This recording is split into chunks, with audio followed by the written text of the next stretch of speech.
Assalamualaikum warahmatullahi wabarakatuh.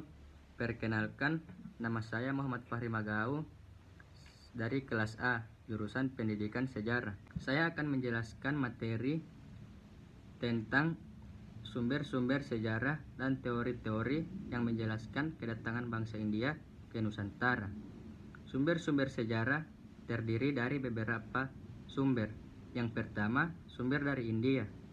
Bukti adanya hubungan dagang tersebut dapat diketahui dari kitab Jataka dan kitab Ramayana, tetapi tidak menyebutkan kapan India mengenal Indonesia.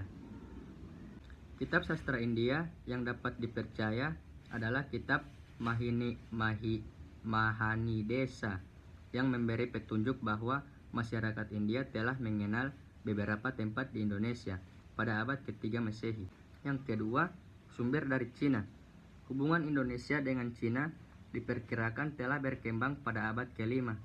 Bukti-bukti yang memperkuat hubungan itu diantaranya adalah perjalanan seorang pendeta Buddha Fahien. Pada sekitar tahun 413 Masehi, Fahien melakukan perjalanan dari India ke Yepoti atau Tarumanegara dan kembali ke Cina melalui jalur laut. Selanjutnya, Kaisar Cina Wenti mengirim utusan ke Pulau Jawa. Selanjutnya, sumber dari Yunani. Hubungan dagang antara Indonesia dengan India dan Cina dapat diketahui dari Claudius Ptolemaeus, seorang ahli dalam ilmu bumi Yunani. Dalam kitabnya yang berjudul Geographic yang ditulis pada abad kedua, Ptolemaeus menyebutkan nama Labadio yang artinya Pulau Jelai. Mungkin kata itu ucapan Yunani untuk menyebutkan Yawadwipa yang artinya juga Pulau Jelai. Dengan demikian, seperti yang disebutkan dalam kitab Ramayana bahwa Yawadwipa yang dimaksud ialah Pulau Jawa. Selanjutnya, sumber sejarah prasasti. Prasasti tertua di Indonesia yang menunjukkan hubungan Indonesia dengan India, misalnya prasasti Mulawarman di Kalimantan Timur yang berbentuk yupa. Semua prasasti ditulis dalam bahasa Sanskerta dan huruf Palawa. Selanjutnya, kitab kuno. Kitab-kitab kuno yang ada di Indonesia biasanya ditulis pada daun lontar yang ditulis dengan menggunakan bahasa dan tulisan Jawa kuno yang juga merupakan pengaruh dari bahasa Sanskerta dan tulisan Palawa. Yang terakhir, bangunan kuno. Bangunan-bangunan kuno yang bercorak Hindu ataupun Buddha terdiri atas candi, stupa, relief, dan arca.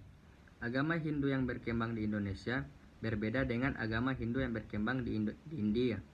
Agama dan kebudayaan Hindu disesuaikan dengan kebudayaan dan kepercayaan asli Indonesia yang berintikan pemujaan roh leluhur, yaitu animisme dan dinamisme. Dalam bidang sastra pun terjadi penyesuaian. Misalnya, huruf Palawa berubah menjadi huruf Kawi dan huruf Jawa kuno. Demikian pula dalam seni bangunan. Bentuk candi di Indonesia lain dengan yang ada di India. Berikut teori-teori masuknya agama dan kebudayaan Hindu-Buddha di Nusantara. Yang pertama, teori Brahmana. Van Leur mengajukan keberatan baik terhadap teori kesatria ataupun teori Waisya. Keberatan pertama adalah mengenai kolonisasi. Suatu kolonisasi yang melibatkan penaklukan oleh golongan kesatria tentunya akan dicatat sebagai suatu kemenangan. Namun, catatan itu tidak ditemukan dalam sumber-sumber tertulis di India. Di Indonesia pun tidak ditemukan prasasti-prasasti sebagai bukti adanya penaklukan. Selain itu, suatu kolonisasi selalu disertai oleh pemindahan segala unsur masyarakat dari tanah asal, misalnya sistem kasta, kerajinan, bentuk rumah, tata kota, bahasa, pergaulan, dan sebagainya. Mengingat unsur-unsur budaya India yang terdapat dalam budaya Indonesia, Van Leur cenderung untuk memberikan peranan penyebaran budaya India pada golongan Brahmana.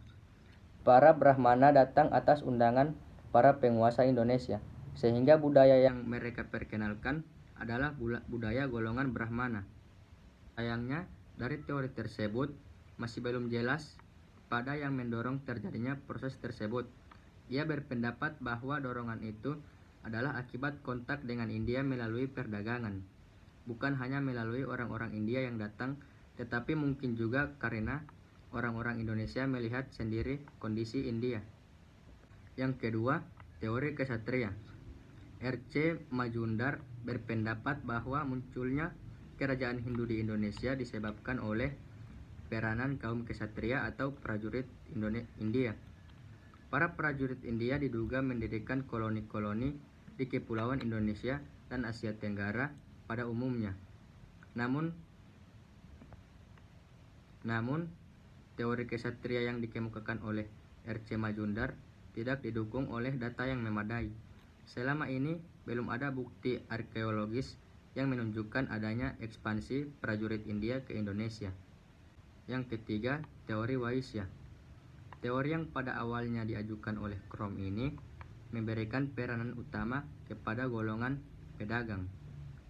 Krom tidak sependapat bahwa golongan kesatria merupakan golongan terbesar di antara orang-orang India yang datang ke Indonesia. Hal ini karena orang-orang itu datang untuk berdagang, maka golongan terbesar tentulah golongan pedagang. Mereka menetap di Indonesia dan kemudian memegang peranan dalam penyebaran pengaruh budaya India melalui hubungan mereka dengan penguasa-penguasa di Indonesia. Yang keempat, teori Sudra. Teori Sudra dikemukakan oleh Van Faber. Menurut teori ini, India banyak terjadi perang. Dengan demikian, banyak pula tawanan perang. Indonesia dijadikan sebagai tempat pembuangan bagi tawanan-tawanan perang. Para tawanan perang itulah yang menyebarkan kebudayaan Hindu di Indonesia. Yang terakhir, teori arus balik. Bos, sesuai pendirian dengan Van Leur, bertolak dari sifat unsur-unsur budaya India yang diamatinya dalam budaya Indonesia. Ia juga berpendapat bahwa proses Indianisasi di Indonesia dilakukan oleh kelompok cendekiawan dalam masyarakat. Untuk mengamati proses yang terjadi antara budaya Indonesia dan India, Bos menggunakan istilah penyuburan. Ia melihat dua jenis proses penyuburan. Penyuburan pertama dan kemungkinan telah terjadi terlebih dahulu adalah proses melalui pendeta agama Buddha. Awal hubungan dagang antara Indonesia dan India bertepatan pula dengan perkembangan pesat dari agama Buddha.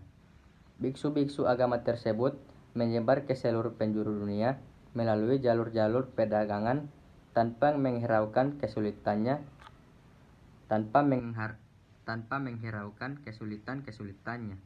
Kedatangan mereka biasanya telah diberitakan terlebih dahulu. Setelah mereka tiba di tempat tujuan, biasanya mereka berhasil bertemu dengan kalangan bangsawan istana. Dengan penuh ketekunan, para biksu itu mengajarkan agama mereka.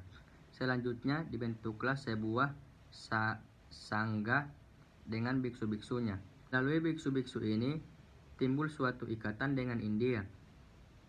Kedatangan biksu-biksu India di berbagai negeri ternyata mengundang arus balik biksu dari negeri-negeri itu ke India. Para biksu kemudian kembali dengan membawa kitab-kitab suci, relik, dan kesan-kesan. Bos menyebut gejala sejarah ini sebagai gejala arus balik. Aliran agama lain dari India yang meninggalkan pengaruh di Indonesia adalah agama Hindu. Berbeda dengan agama Buddha, para Brahmana agama Hindu tidak dibebani kewajiban untuk menyebarkan agama Hindu. Hal ini karena pada dasarnya seseorang tidak dapat menjadi Hindu, tetapi seseorang itu lahir sebagai Hindu.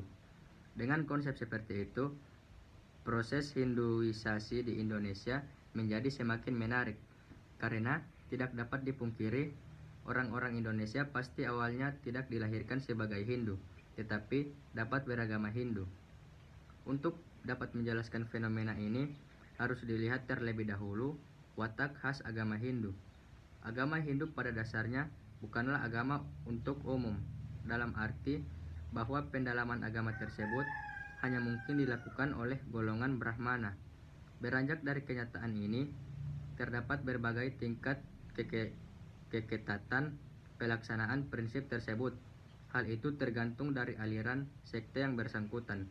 Adapun sekte agama Hindu yang terbesar pengaruhnya di Jawa dan Bali adalah sekte Siwa Siddhanta. Aliran Siwa Siddhanta sangat esoteris. Seseorang yang dicalonkan untuk menjadi seorang Brahmana harus mempelajari kitab-kitab agama selama bertahun-tahun dan setelah diuji baru diizinkan menerima inti ajarannya langsung dari seorang Brahmana. Brahmana inilah yang selanjutnya membimbingnya hingga ia siap untuk ditasbihkan menjadi Brahmana. Setelah ditasbihkan, ia dianggap telah disucikan oleh Sika dan dapat menerima kehadirannya dalam tubuhnya pada upacara-upacara tertentu. Dalam keadaan demikian, ia dianggap dapat merubah air menjadi amrta. Brahmana itu lantas diundang ke Indonesia. Mereka melakukan upacara khusus dapat menghidupkan seseorang. Pada dasarnya, kemampuan mereka inilah yang menyebabkan raja-raja Indonesia mengundang para Brahmana ini. Mereka mendapat kedudukan yang terhormat di keraton-keraton dan menjadi inti golongan Brahmana Indonesia yang kemudian berkembang. Penguasaan yang luas dan mendalam mengenai kitab-kitab suci menempatkan mereka sebagai purohita yang memberi nasihat kepada raja, bukan hanya di bidang keagamaan, tetapi juga pemerintahan, peradilan, perundang-undangan, dan sebagainya. Dari penjelasan yang saya berikan, terlihat bahwa hubungan dagang antara Indonesia dan India merupakan suatu faktor dalam proses masuknya pengaruh budaya India. Hubungan dagang telah menyebabkan terjadinya proses tersebut. Akan tetapi, proses Hinduisasi sendiri adalah sesuatu yang terpisah dari proses perdagangan. Perubahan ini memang dapat berakibat pada jalannya perdagangan, tetapi inti perubahan yang terjadi sebagian besar terletak pada bidang keagamaan. Hal ini bukan hanya berlaku untuk bidang-bidang yang jelas bercorak agama seperti sastra, seni rupa, dan seni bangunan suci, tetapi juga berpengaruh pada tata upacara di keraton, organisasi ketatanegaraan, dan kelembagaan masyarakat. Penyuburan budaya Hindu-Buddha di Indonesia terjadi melalui kontak dengan golongan agama dari India, sebagian besar langsung berpengaruh pada golongan elit zaman kuno di Indonesia.